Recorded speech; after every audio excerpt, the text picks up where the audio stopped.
સોળ સોમવારની વાર્તા।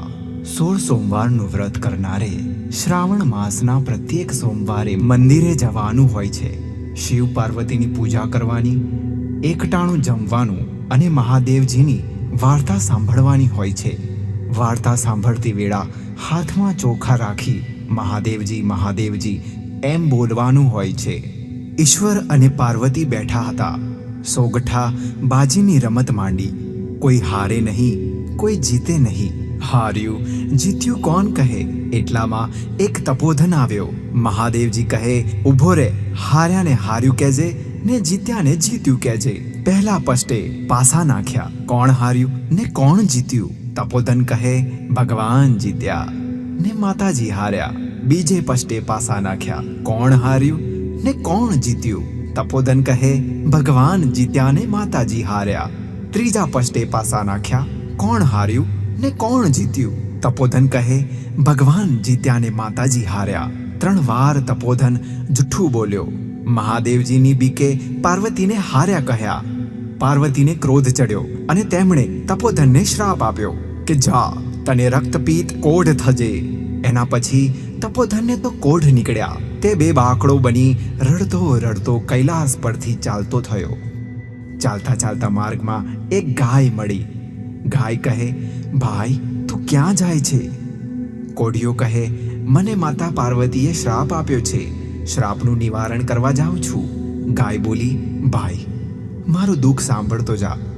મારા ભર્યા આંચળ ફાટે છે, મારું દૂધ કોઈ પીતું નથી, વાછરડા ધાવતા નથી।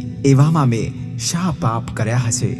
મારા પાપનું નિવારણ પૂછતો આવજે। અને આ સાંભળી કોઢિયો આગળ વધ્યો। આગળ જતા જતા એક ઘોડો મળ્યો। કોઢિયાની વાત સાંભળી ઘોડો બોલ્યો, મારા ઉપર મોતી જડ્યા પલાણ છે, પણ કોઈ સવારી કરતું નથી। એવા મેં શા પાપ કર્યા હશે? મારા પાપનું નિવારણ તું પૂછતો આવજે ભાઈ। કોઢિયો ત્યાંથી આગળ વધ્યો। આગળ જતા એક આંબો આવ્યો। કોઢિયો વિસામો ખાવા બેઠો। ત્યાં આંબાને વાચા થઈ, ભાઈ તારું દુઃખ હું જાણું છું, પણ મારું દુઃખ સાંભળતો જા। મારું 1.25 શેરનું ફળ ઉતરે છે, પણ જે ખાય તે મરી જાય છે। એવા મેં શા પાપ કર્યા હશે? મારા દુઃખનું નિવારણ તું પૂછતો આવજે। ત્યાંથી કોઢિયો આગળ ગયો। આગળ જતા એક તળાવ આવ્યું। કોઢિયો પાણી પીવા ગયો। પાણીમાંથી એક મગર આવ્યો અને બોલ્યો, ભાઈ હું દુખિયારો જીવ છું, મારા શરીરમાં આગ જેવી બળતરા બળ્યા કરે છે। પાણીમાં રહું કે બહાર રહું, ક્યાંય ટાઢક વળતી નથી। એવા મેં શા પાપ કર્યા હશે? મારા દુઃખનું નિવારણ તું પૂછતો આવજે। કોઢિયો તો ઘોર વનમાં ગયો। ત્યાં મહાદેવજીનું એક દેરું આવ્યું। દેરામાં બેસી મહાદેવજીની પ્રદક્ષિણા કરીને તે એક પગે ઊભો રહ્યો। આમ કેટલાય દાડા વીતી ગયા। કોઢિયાનું કઠણ તપ જોઈ મહાદેવજી પ્રસન્ન થયા અને બોલ્યા, માંગ માંગ દીકરા, તને માંગે તે આપું। કોઢિયો બોલ્યો, માતાજીનો શ્રાપ છે, શ્રાપનું નિવારણ કરવા આવ્યો છું પ્રભુ। મારા શરીરે રક્તપીત કોઢ નીકળ્યા છે, દુઃખ સહન થતું નથી। ભગવંત મારું દુઃખ મટાડી દો। મહાદેવજી બોલ્યા, જા દીકરા, એક મનથી અને એક ચિત્તથી 16 સોમવારનું વ્રત કરજે, તારું દુઃખ મટી જશે। સોમવારનું વ્રત શી રીતે થાય? કોઢિયાએ પૂછ્યું। મહાદેવજી બોલ્યા, શ્રાવણ માસ આવે, દિવાસાનો દિવસ આવે, ત્યારે દોરાની શેરે 4 ગાંઠો વાળી પીળા વષ્ટે દોરો બાંધવો, મહાદેવજીનું દર્શન કરવું, સોમવારે એકટાણું જમવું। જ્યારે કારતક માસનું અજવાળિયું આવે ત્યારે ઘઉંનો 1.25 શેર લોટ લેવો, 1.25 શેર ઘી લેવું, 1.25 શેર ગોળ લેવો, તેનો ચોળી મોળી લાડુ કરવો, લાડુના 4 ભાગ કરવા, એક ભાગ મહાદેવજીના પૂજારીને અને બીજો રમતા બાળકને, ત્રીજો ગાયના ગોવાળને આપજે અને વધેલાનો ભૂકો કરી કીડિયારું પૂરજે। એમ કરતા વધે તો ભોયમાં ભંડારજે, રાત રહેવા દઈશ નહીં। એ રીતે વ્રતનું ઉજવણું કરજે। 16 સોમવાર ખરા ભાવથી કરજે, તારું દુઃખ મટી જશે, કંચન જેવી કાયા થશે। કોઢિયો બોલ્યો, ભગવાન મને માર્ગમાં એક ગાય મળી। તે કહેવા લાગી, મારા ભર્યા આંચળ ફાટે છે, પણ દૂધ કોઈ પીતું નથી, વાછરડા ધાવતા નથી. એણે શા પાપ કર્યા હશે? મહાદેવજી બોલ્યા, પરભવમાં એ સ્ત્રી હતી, એણે ધાવતા બાળક વછોડ્યા હતા. એ પાપથી એનું દૂધ કોઈ પીતું નથી. તું એના દૂધથી મારી પૂજા કરજે, સૌ સારાવાના થશે. કોઢીએ ઘોડાની વાત પૂછી.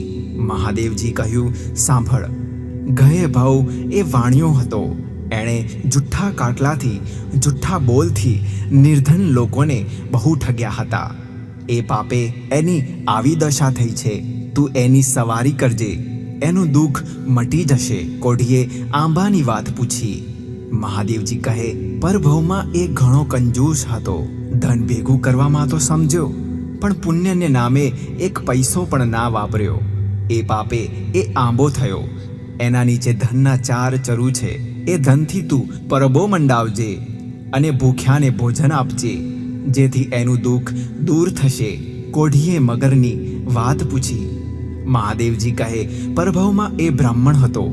વેદ ભણ્યો, શાસ્ત્રો ભણ્યો, જ્ઞાનનો કંઈ પાર નહીં, પણ કોઈને વિદ્યાદાન દીધું નહીં. એ એવા વિચારમાં બળતો કે જો હું કોઈને વિદ્યા શીખવીશ તો મારો કોઈ ભાવ નહીં પૂછે, મારી આવક જશે. આવું સમજનારાઓની બીજી શી દશા થાય? જા, તું મારી પ્રસાદી અને બીલીપત્ર એની આંખે અડાડી નમન કરાવજે, એનું દુઃખ દૂર થશે. કોઢિયો તો મહાદેવજીને નમન કરીને ચાલતો થયો. આગળ જતા જતા તળાવ આવ્યું. ત્યાં મગરને મહાદેવજીનું બીલીપત્ર અડાડી નમન કરાવ્યું. એની બળતરા મટી ગઈ એટલે તે પોતાનું જ્ઞાન કહેવા લાગ્યો. બીજાને જ્ઞાન આપવાથી તેની સદગતિ થઈ. આગળ જતા આંબો આવ્યો. કોઢિયાએ મહાદેવજીએ કહેલી વાત કહી સંભળાવી. કોદાળી લઈ ધનના ચરુ ખોદી કાઢ્યા. ભૂખ્યા દુખ્યાને ધન વહેંચી દીધું અને પરબો મંડાવી. આંબાના ફળ અમૃત જેવા મીઠા થઈ ગયા. આગળ જતા ઘોડો મળ્યો. તેણે મહાદેવજીની વાત કહી સંભળાવી અને પોતે જ સવારી કરી એટલે ઘોડો પણ દુઃખમાંથી છૂટી ગયો. આગળ જતા જતા ગાય મળી. તેણે પણ મહાદેવજીની વાત કહી સંભળાવી. તેનું દૂધ દોહી મહાદેવજી પર ભક્તિ ભાવથી ચડાવ્યું એટલે ગાય પણ દુઃખમાંથી છૂટી ગઈ. કોઢીએ વ્રત આદર્યું. દિવસે દિવસે તેના કોઢ મટવા લાગ્યા. કારતક મહિનો આવ્યો. મહાદેવજીના કહેવા પ્રમાણે એણે વ્રત પૂરું કર્યું. મહાદેવજીની દયા થઈ. કંચનવર્ણી કાયા થઈ. રૂપ રૂપનો અંબાર ને ગુણ ગુણનો ભંડાર થયો. ચાલતા ચાલતા તે પોતાના ગામના ગોંદરે આવ્યો. ગામના લોકો કહેવા લાગ્યા, ડોશી ડોશી, તારો દીકરો આવ્યો છે. ડોશી તો રાજી થઈ ગઈ, પણ ડોશી મોતીના દાણા ક્યાંથી લાવે? ડોશીએ તો ઝારના દાણે છોકરાને વધાવી લીધો. આજે રાજાની કુંવરીનો સ્વયંવર હતો. છોકરાએ ડોશીને પૂછ્યું, માં, હું સ્વયંવર જોવા જઈ શકું? ડોશી કહે, ના બેટા, આપણે નિર્ધન લોકો, સ્વયંવર જોઈને શું કામ છે? છોકરો કહે, ના, હું તો જઈશ. છોકરો તો રાજસભામાં જઈને એક કોરે ઊભો રહ્યો. શણગારેલી હાથણી ઝૂલતી ઝૂલતી આવી અને વરમાળા છોકરાના ગળામાં આરોપી. રાજા બોલી ઉઠ્યા, હાથણી ભૂલે છે, ચૂકે છે. હાથણી કહે, હું કંઈ ભૂલતી નથી કે હું કંઈ ચૂકતી નથી. આખી રાજસભા બોલી, ભગવાને ધાર્યું હોય તે ખરું. રાજાએ પોતાની કુંવરીને છોકરા સાથે પરણાવી દીધી. પહેરામણીમાં હાથી આપ્યા, ઘોડા આપ્યા, ગામને ગરાસ આપ્યા. મનગમતી પહેરામણી આપી કુંવરીને વળાવી. રાજા બનેલો છોકરો રાણીને લઈને પોતાને ગામ ગયો. રાજકુંવરીને પરણીને આવ્યો. રંકમાંથી રાજા થયો. દાણા મોતીના થઈ ગયા. ઘણા દિવસ વીતી ગયા. શ્રાવણ માસ આવ્યો. રાજા રાણીને કહેવા લાગ્યા, મારે મહાદેવજીનું વ્રત છે, માટે 1.25 શેર ઘઉંનો લોટ, 1.25 શેર ઘીને 1.25 શેર ગોળ લઈ લાડુ કરજે. લાડુના 4 ભાગ કરીને 1 ભાગ મહાદેવજીના પૂજારીને, 1 ભાગ રમતા બાળકને અને 1 ભાગ ગાયના ગોવાળને આપજે અને 1 ભાગ મારા માટે રાખજે. રાણીએ વિચાર કર્યો કે આવા સૂકા ભટ્ટ કોઠા જેવા લાડુને મારા સ્વામી ખાતા હશે. એણે તો 32 શાક અને 33 પકવાન બનાવ્યા. રાજા જમવા બેઠા. રસોઈ જોઈ રાણી ઉપર કોપ્યા. તેમણે મહાદેવજીની સ્તુતિ કરી વ્રત પૂરું કર્યું. અનાજના 4 દાણા લઈ ચારે દિશામાં નાખ્યા અને ભૂખ્યા પેટે સૂઈ ગયા. રાત્રે સ્વપ્નમાં મહાદેવજી આવ્યા અને રાજાને કહેવા લાગ્યા, રાજા ઊંઘે છે કે જાગે છે? રાજા કહે, જાગું છું ભગવંત. મહાદેવજી બોલ્યા, તારી રાણીને દેશવટો આપી દે. રાજા કહે, જેવી આપની આજ્ઞા. સવાર થયું. રાજાએ પ્રધાનને કહ્યું, રાણીને દેશવટો આપો. પ્રધાન રાણીને કાળા લુગડા પહેરાવી કાળા ઘોડા ઉપર બેસાડીને ઘોર વનવગડામાં મૂકી આવ્યો.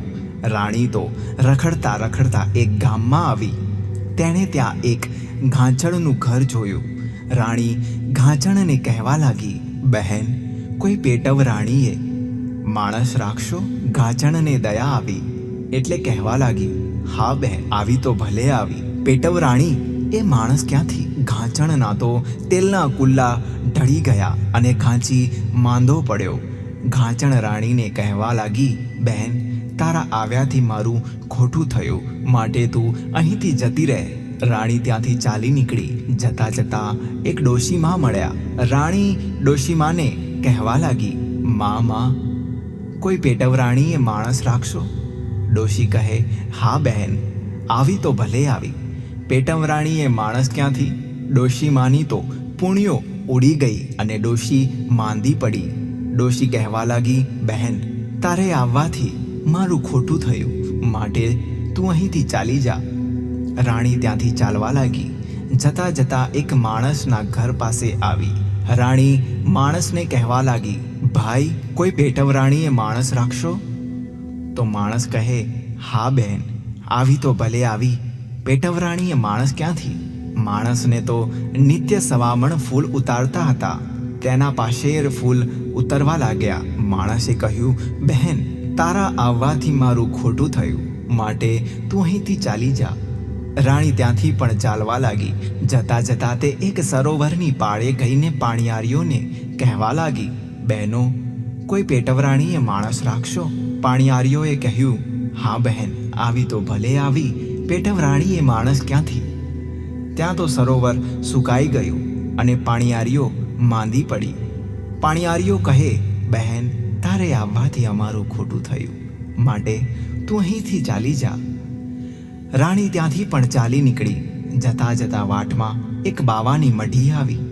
રાણી તો મઢીમાં રહી ગઈ. બાવો 12 ઘર ફરતો ને 12 શેર આટો લાવતો. આજે તે 12 ગામ ફર્યો તોય પાશેર આટો ના મળ્યો. બાવો મઢીમાં આવ્યો. મઢીનું બારણું બંધ જોઈ કહેવા લાગ્યો, મારી મઢીમાં કોણ છે? મોટી હોઈશ તો માં કહીશ, નાની હોઈશ તો બહેન કહીશ, એથી નાની હોઈશ તો દીકરી કહીશ. બારણું ઉઘાડ. રાણીએ ધ્રુજતા ધ્રુજતા મઢીનું બારણું ઉઘાડ્યું. બાવો કહે, તું બીશ નહીં, આપણે બાપ દીકરી થઈને રહીશું. બીજો દિવસ થયો. બાપ દીકરી સાથે જમવા બેઠા. દીકરીના ભાણામાં તો ભોજનના જીવડા થઈ ગયા. બાવો કહે, દીકરી, પુસ્તક લાવો, પોથી લાવો, ખડીયો લાવો અને કલમ લાવો, તમારા ભાગ્યની રેખા જોઉં. દીકરી લેવા ગઈ, પણ પુસ્તક પોથી જડતા નથી, ખડીયો કલમ જડતા નથી. લેવા જાય છે તો કાન ખજૂરા અને વીંછી કરડવા આવે છે. ત્યારે બાવો જાતે જ પુસ્તક પોથી અને ખડીયો કલમ લઈ આવ્યો. પહેલું પુસ્તક બ્રહ્માનું જોયું, બીજું પુસ્તક મહાદેવજીનું જોયું અને બાવો કહે, દીકરી, તમે મહાદેવજીનું વ્રત વખોડ્યું છે, માટે મહાદેવજીનું વ્રત કરો. દીકરી કહે, બાપુ, એ વ્રત શી રીતે થાય છે? બાવો કહે, સરોવરની પાળે જઈ છોકરીઓને પૂછો. દીકરી સરોવરની પાળે ગઈ અને છોકરીઓને પૂછવા લાગી, બહેન, તમે શાના વ્રત કરો છો? છોકરીઓ કહે, અમે મહાદેવજીનું વ્રત કરીએ છીએ. રાણી કહે, એ વ્રત મને પણ આપો ને. બહેન, તારાથી થશે નહીં અને કરાશે નહીં. કરાશે તોય કરીશ, નહીં કરાય તોય કરીશ. છોકરીઓ કહે, દિવાસાનો દિવસ આવે ત્યારે દોરાને છેડે 4 ગાંઠો વાળી પીળા વષ્ટે દોરો બાંધવો, મહાદેવજીની વાત સાંભળવી, મહાદેવજીનો દીવો કરવો, મહાદેવજીના દર્શન કરવા. વાત ના સાંભળી હોય તો ઉપવાસ કરવો. દીવો ન કર્યો હોય તો લુખું ખાવું અને દર્શન ના કર્યા હોય તો ભોય પર સૂઈ રહેવું. કારતક માસ આવે, અજવાળિયું પખવાડિયું આવે ત્યારે 1.25 શેર ઘઉંનો લોટ, 1.25 શેર ઘી અને 1.25 શેર ગોળ લેજે. ચોળી મોડી લાડુ કરજે. તેમાંથી એક ભાગ મહાદેવજીની મઢીમાં મોકલજે, બીજો હસતા રમતા બાળકોને આપજે, ત્રીજો ભાગ ગાયોના ગોવાળને આપજે, ચોથા ભાગનો ભૂકો કરી કીડિયારું પૂરજે. એથી વધે તો ભોયમાં ભંડારજે. રાત દેખાડીશ નહીં, એ પ્રમાણે વ્રત કરજે. રાણી વ્રત લઈને ચાલી. 1 વર્ષ કર્યા, 2 વર્ષ કર્યા. ત્યાં તો મહાદેવજી રાજાના સ્વપ્નમાં આવી બોલ્યા, રાજન જાગે છે કે ઊંઘે છે? રાજા કહે, ના રે પ્રભુ, જાગું છું. મહાદેવજી કહે, રાણીને દેશવટો દીધો હતો, તેને પાછી લઈ આવ. રાજા કહે, હવે ક્યાંથી લાવું પ્રભુ? કોયલ જેવું માણસ હતું, વાઘે માર્યું કે વરુએ માર્યું, હવે ક્યાંથી હોય? મહાદેવજી કહે, વાઘે નથી માર્યું કે વરુએ નથી માર્યું, જે વાટે ગઈ છે તે વાટે જા. રાજા ત્યાંથી ચાલી નીકળ્યો. વાટે જતા ગાંચણનું ઘર આવ્યો. રાજા કહે, બહેન, અહીંયા કોઈ રાજાની રાણી આવી હતી? રાણી જેવા રૂપ હતા પણ રાણી જેવા લક્ષણ ન હતા. રાજા ત્યાંથી ચાલ્યો જાય છે. ડોશીને ઘરે ગયો અને પૂછ્યું, માં, અહીંયા કોઈ રાજાની રાણી આવી હતી? ડોશી કહે, રાણી જેવા રૂપ તો હતા, રાણી જેવા લક્ષણ ન હતા. રાજા આગળ ચાલ્યો. માણસને ઘરે ગયો, ભાઈ, અહીંયા કોઈ રાજાની રાણી આવી હતી? માણસ કહે, રાણી જેવા રૂપ તો હતા પણ રાણી જેવા લક્ષણ ન હતા. રાજા ત્યાંથી પણ ચાલ્યો જાય છે. સરોવરની પાળે ગયો. રાજાએ પૂછ્યું, અહીંયા કોઈ રાણી આવી હતી? પાણિયારીઓએ કહ્યું, રાણી જેવા રૂપ તો હતા પણ એના જેવા લક્ષણ ન હતા. રાજા ફરતો ફરતો પેલી મઢી પાસે ગયો. રાજાને વિચાર થયો કે કોઈ કકડો રોટલો આપે તો ખાઈ પીને પાછો જાઉં. ત્યાં કોઈ છોકરીએ વ્રત ઉજવ્યું હતું, તેથી એક લાડવો મઢીમાં આપ્યો હતો. આ લાડવો બાવાએ રાજાને ખાવા આપ્યો. લાડવો રાજાએ ખાધો, રંકે ખાધો, હાથીએ ખાધો અને ઘોડાએ ખાધો. તોય લાડવો એકનો એક પીવા માટે પાણીનો લોટો આપ્યો. રાજાએ પાણી પીધું તોય એ લોટો ભર્યો ને ભર્યો. રાજાને નવાઈ લાગી. તેને મનમાં થયું કે આ મઢીમાં કોઈ સતી હશે, ચાલો દર્શન કરીને જઈએ. એમ વિચારી રાજા મઢીમાં ગયા. રાજાએ રાણીને ઓળખ્યા. રાણી બાવાને કહેવા લાગી, બાપુ, સાસરિયાના તેડા આવ્યા. બાવો કહે, દીકરી, દીકરી તો સાસરીએ શોભે ને હાથી રજવાડે શોભે. રાણી કહે, બાપુ, તમને દુઃખ પડે તો હું શી રીતે જાણું? બાવાએ ફૂલનો દડો આપ્યો, ઘીનો દીવો આપ્યો ને કહ્યું, દીકરી, જો દીવો ઠરી જાય, ફૂલનો દડો કરમાઈ જાય તો જાણજે કે તારા બાપુને દુઃખ પડ્યું. રાજા અને રાણી અડધી વાટે ગયા. ત્યાં તો ઘીનો દીવો ઠરી ગયો અને ફૂલનો દડો કરમાઈ ગયો. રાણી કહે, રાજા, વેલ પાછી વાળો, મારા પિતાને દુઃખ આવ્યા છે. રાજાએ વેલને પાછી વાળી. મઢીમાં જઈને જુએ છે તો બાવો માથું બાંધીને સૂઈ રહ્યો હતો. રાણીએ કહ્યું, બાપુ, તમને શું થયું છે? બેટી, મને કંઈ થયું નથી, હું તો તમારું પારખું જોતો હતો. બાવાએ બીજી વાર દીકરીને 1.25 લાખનો ગવારો અને એક અમીનો કૂંપો આપીને કહ્યું, દીકરી, જ્યાં બાળતા આવ્યા ત્યાં ઠારતા જજો. ત્યાંથી રાણી ચાલ્યા જાય છે. સરોવરની પાળે આવ્યા. સરોવર સૂકાઈ ગયું હતું, તે લહેરો લેવા માંડ્યું. પાણિયારીઓ રાજી થઈ ગઈ. પાણિયારીઓએ કહ્યું, બહેન, એક ઘડી બેસતી હોય તો 2 ઘડી બેસતી જા, તારે આવે અમારું સારું થયું. એક આવી હતી, તે બાળતી ગઈ હતી અને ઝાડતી ગઈ. એવું ના કહેશો, ભાંડ ના કહેશો. પહેલા હું જ હતી. પહેલા મહાદેવજી રૂઠ્યા હતા અને હવે રીઝ્યા છે. ત્યાંથી ચાલ્યા જાય છે. ઘાંચણને ઘેર આવ્યા. ઘાંચણના તેલના કુલ્લા ભરાઈ ગયા. ઘાંચી સાજો થયો ત્યારે ઘાંચણ કહે, બહેન, એક ઘડી બેસતી હોય તો 2 ઘડી બેસ, તારા આવવાથી અમારું સારું થયું. ત્યાંથી આગળ ચાલતા ચાલતા ગામને ગોદરે આવ્યા. રાણીએ કહ્યું, આખું ગામ જમાડો. રાજાએ આખું ગામ જમાડ્યું. પછી રાણીને એકાટ કરવા બોલાવ્યા. રાણી કહે, મારે હજી મહાદેવજીની વાત કહેવાની છે. બધા જમીને ઉઠ્યા. વાત કોને કહેવી? વાત તો ભૂખ્યા માણસને જ કહેવાય.